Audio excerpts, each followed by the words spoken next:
Hello everyone, I am Professor Renuka Bradoo, Professor and Head of Department of ENT and Skull-Based Surgery at Lokmanya Tilak Municipal Medical College and General Hospital, which is a university teaching hospital in Mumbai, in India.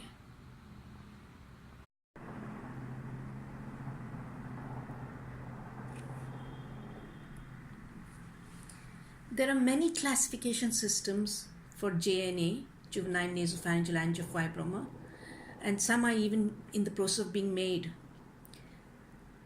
The most commonly used ones are the Fish, Radkowski, and UPMC classification systems. These systems have been made by some of the best minds in the specialty. However, I still feel that we do need another staging system. So why do we need another staging system? Because I feel that there are certain lacunae in the present staging systems. Most classifications are based on the premise that the larger the tumor, the more difficult it is to remove. This is not always the case. You can have a small tumor extending from the pterygoid base into the pterygoid fossa, as the arrow shows, and this would be far more difficult to remove than a very large tumor in the nasal cavity and nasopharynx. These systems can be confusing as there are so many of them, and it would be difficult to remember the details. The earlier ones are from the pre-endoscopic era, and therefore, since there's been a paradigm shift in the treatment of angiofibromas following the endoscopic era, they do not apply to the angiofibromas systems that we are talking of today. They do not take into consideration the routes of spread. For example, the tumor can spread by innumerable ways of through various foramina, through canals, and even through intact bone. For example, a tumor in the intracranial cavity can spread to the cavity through numerous routes, and therefore the steps of surgery involved depends on the route of spread. For example, if the tumor spreads from the cribriform plate, it has a far different way of surgery as compared to one which has spread through the Vidian canal into the middle cranial fossa.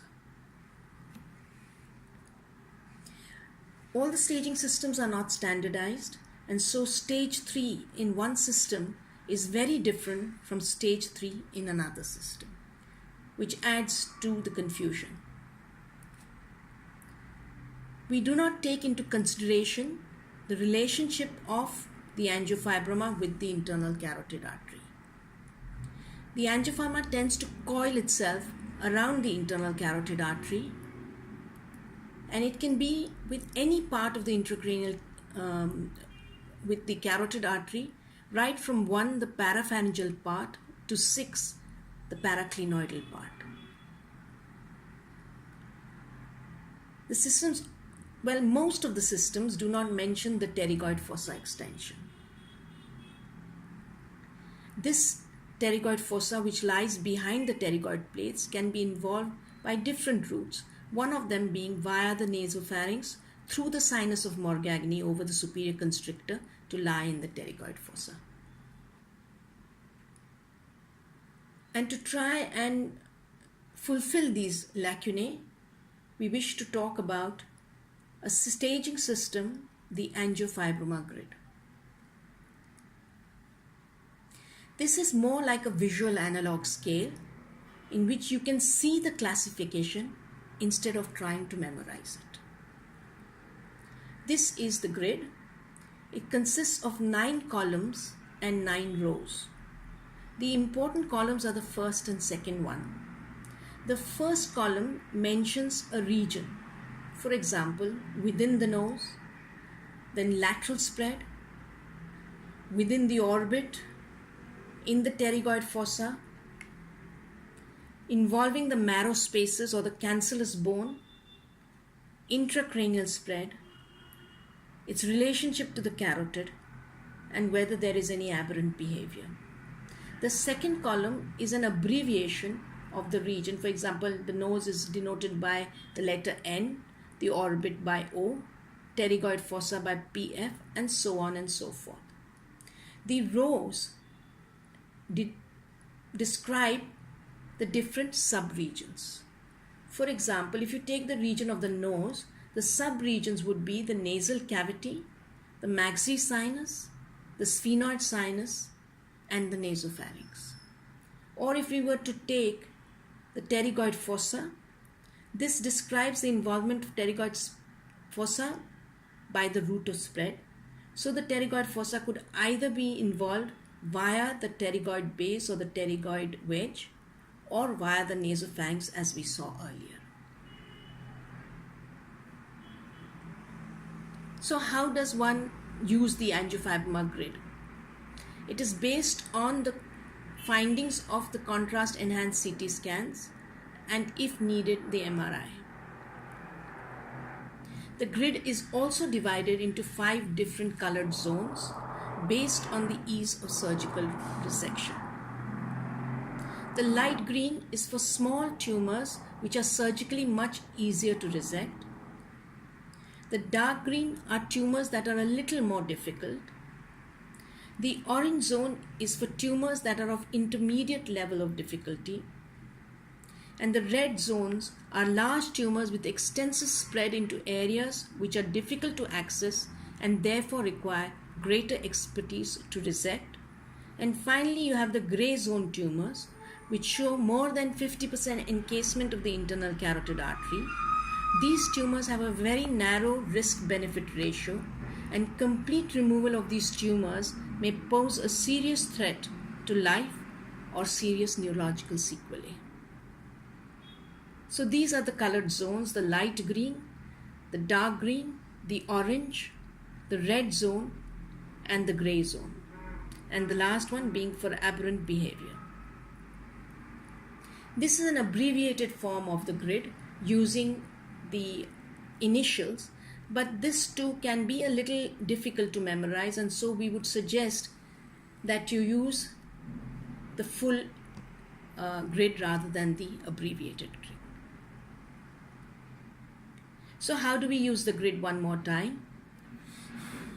A contrast enhanced CT scan is performed, and both in the soft tissue and bony windows, with all 3 planes being studied. An MRI is also done for all intracranial and intraorbital tumors. We need to take a printout, specifically a color printout of the grid, which should be downloaded. Involvement of each region is studied on the scans, and if present, the representative square is shaded.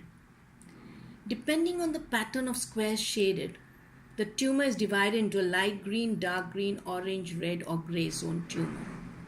Even if the entire tumor lies within the orange zone and only one square of the red zone is shaded, the entire tumor becomes a red zone tumor. Now let's study each row in detail. So taking the first row, which is the nose, N, the nasal cavity, the maxillary sinus, the sphenoid sinus, and the nasopharynx. So this is a tumor in the nasal cavity. Once you have seen this on the scan, you will shade the first box, which is nasal cavity, like so. If it involves the maxillary sinus, then you shade the square M. If it involves the sphenoid sinus, you shade the square S. And if it involves the nasopharynx, then you shade the square NP. Now let's take the second row. The second row is about lateral extension of the tumor anterior to the pterygoid plates, L. If you find the tumor just in the pterygopalatine fossa, you shade the square PPF. If you find that it's gone into the infratemporal fossa, but is a single lobe and not extensively involving the infratemporal fossa, as shown with the yellow arrow, then you shade the square ITF. However, if the tumor has gone in and forms multiple lobes in the infratemporal fossa, one of which is passing posteriorly lateral to the lateral pterygoid plate as shown with the red arrow, then the tumor becomes an ITF+. If it involves further laterally into the parapharyngeal space as shown by the black arrow, then one shades the square PP, parapharyngeal. And if it goes into the temporal fossa, one shades the square TF. Now let's have a look at row 3. The row 3, the region is the orbit O. If the tumor lies just at the level of the inferior orbital fissure, just peeping into it, then you shade the square IOF. If the tumor spreads well within the inferior orbital fissure into the orbital apex area, one shades the square IOF+. And if it has gone into the superior orbital fissure, one shades the square SOF. Let's see row 4 now. Row 4 is about the pterygoid fossa, which is lateral spread behind the pterygoid plates, PF. If the tumor spreads through the pterygoid base inferiorly into the pterygoid fossa behind the pterygoid plates, one shades the square PB, pterygoid base. If it spreads through the nasopharynx via the sinus of Morgagni over the superior constrictor, one shades NP, nasopharynx. Now, though in both of them the pterygoid fossa is the region involved, the surgical steps required for removal of these tumors are completely different. For a tumor which has spread through the pterygoid base, one needs to pull upwards to deliver the tumor, whereas if it has spread via the nasopharynx, then one needs to pull on the tumor medially in order to deliver it into the nasopharynx. Let's have a look at row 5. Row 5 is very important because it discusses the involvement of marrow spaces of the cancellous bone in the skull base. These are tumors which are neither extracranial nor intracranial, but actually lie within the bone, and therefore we call them as intraosseous tumors. So the marrow space M, if it involves the clivus as seen with the white arrow, then we shade the square C. If it involves the pterygoid base up to the Vidian canal, we shade the square V. So if it involves the foramen rotundum area, we shade the square FR. And if it has gone into the greater wing of the sphenoid, leaving behind the compact bone on either side as seen with this circle, we shade the square W. Now row 6 is intracranial extension of the tumor, I. Now depending on the route of spread, the subregions are classified. If the tumor spreads from the orbit superior orbital fissure into the cavernous sinus, one shades the square O. If it has passed through the roof of the sphenoid, we shade the square SR. If it has passed through the Vidian canal into the middle cranial fossa, we shade the square V. If it has passed through the foramen rotundum shown here by the letters FR, then it goes into the middle cranial fossa lying below the cavernous sinus, we shade the square FR. If it has gone through the lateral wall of the sphenoid, we shade the square SL, sphenoid lateral wall. If it has gone through the greater wing of the sphenoid, we shade the square W. And if it has gone intracranially at the junction of the lateral wall of the sphenoid and the greater wing of the sphenoid, in the region of the foramen lacerum, we shade the square SLW, that is sphenoid lateral wall and greater wing of the sphenoid. Let's have a look at the next row, row 7, CA. The region is CA, that is carotid abutment. That means the tumor which abuts the internal carotid artery up to 50% of its circumference. This is a red zone tumor, and if it involves it abuts against the paracellar carotid for less than or equal to 50% of its circumference, we shade the square S. If it abuts against the foramen lacerum area, you shade the square FL. And if it involves or abuts less than 50% or equal to 50% of the parapharyngeal carotid, we shade PP. C is the paraclival carotid and CL is the paraclinoidal carotid. Let's look at row 8. Now row 8 is also the carotid, but CE, that is encasement of the carotid, and it is for those tumors encasing the internal carotid artery for more than 50% of its circumference, thus making it a little much more difficult to excise with a very high risk of damage to the internal carotid artery. And therefore this is a gray zone tumor. If the tumor encases the paraclival carotid for more than 50% of its circumference, we shade the square C. And if it involves more than 50% of the paraclinoidal carotid, we shade the square CL.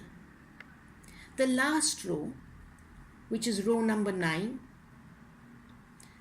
records any aberrant behavior of the tumor, and it's called A, and the N and Y stand for no aberrant behavior and is a predictable behavior of the angiofibroma, whereas Y is some sort of aberrant behavior that we need to take into consideration.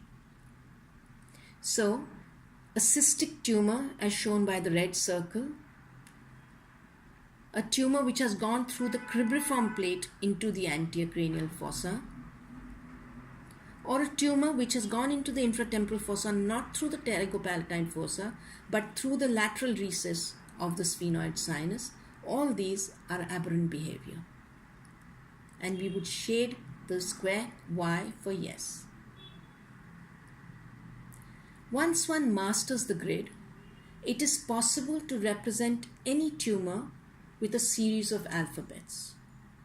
The region involved is mentioned as a capital letter, and the subregions are mentioned as a subscript. For example, a tumor in the nasal cavity which has spread to the sphenoid sinus and the nasopharynx would be written as N, nasal cavity, and then the subscript nasal cavity, nasopharynx, and sphenoid sinus. Now let's take a look at one of these tumors. So this is a tumor which on CT scan shows involvement of the nasal cavity, involvement of the sphenoid sinus, involvement of the nasopharynx, the pterygopalatine fossa, the infratemporal fossa, the inferiorbital fissure, and the inferiorbital fissure to a certain greater degree, so the IOF plus. Now since one of the orange squares is present, the entire tumor becomes an orange zone tumor. Now let's see how we would represent this with a series of alphabets. So N is the nose, involving the nasal cavity, sphenoid, and nasopharynx. L is the lateral spread, the pterygopalatine fossa, and the infratemporal fossa. O is the orbit, IOF plus. Let's take another tumor. It's a tumor which involves the nasal cavity, the nasopharynx, the pterygopalatine fossa, the infratemporal fossa, and as well as with the pterygoid fossa through the nasopharynx. If we were to represent it as letters, it would be N, nose, involving the nasal cavity and nasopharynx, L, lateral spread into the ITF, PF, the pterygoid fossa through the nasopharynx, therefore NP. So once again the grid, I would encourage you to use the full form of the grid rather than the abbreviated version. Now let's try and see what would be the advantages of this grid. It is an objective method of describing the tumor using radio imaging, and hence there is no subjective bias. It studies each region in greater detail. It not only describes the region involved, but also the route of spread to that region. The surgical steps are based on this route of spread. It describes the involvement of the marrow spaces of the bone, especially the cancellous bone, and this is a key factor in determining recurrence. Row 4, M row, describes the involvement more specifically. It can be used as a checklist or road map prior to surgery. The surgical steps for excising the tumor can be decided in preoperative planning by referring to the grid. The zone in which the tumor lies helps the surgeon decide on the experience and level of skill required. It would also help a surgeon track his own learning curve as he progresses from green to orange to red zone tumors. For example, a surgeon might say, I'm used to doing green zone tumors. I've never done an orange zone tumor, so let me try and get someone to help me. A surgeon can understand the extensions of the tumor even without a CT scan. Hence, a discussion or a second opinion on the tumor becomes easier if both surgeons have the tumor mapped on the grid, even though the second surgeon does not have access to all the plates of the CT scan. In cases where residual tumor is left behind, a post-operative grid could be mapped and compared to the preoperative grid to describe the regions where residual tumor lies. Thank you. So thank you for your attention. I hope you find the grid interesting and useful. Please do give it a try. It can also be used as a teaching tool. For those of you who train postgraduate students, you could ask them to map the grid the day before the surgery and show it to you prior to the surgery so you could correct it if required. It helps postgraduate students learn to read CT scans well. And this is Professor Renuka Bradoo signing off. Thank you.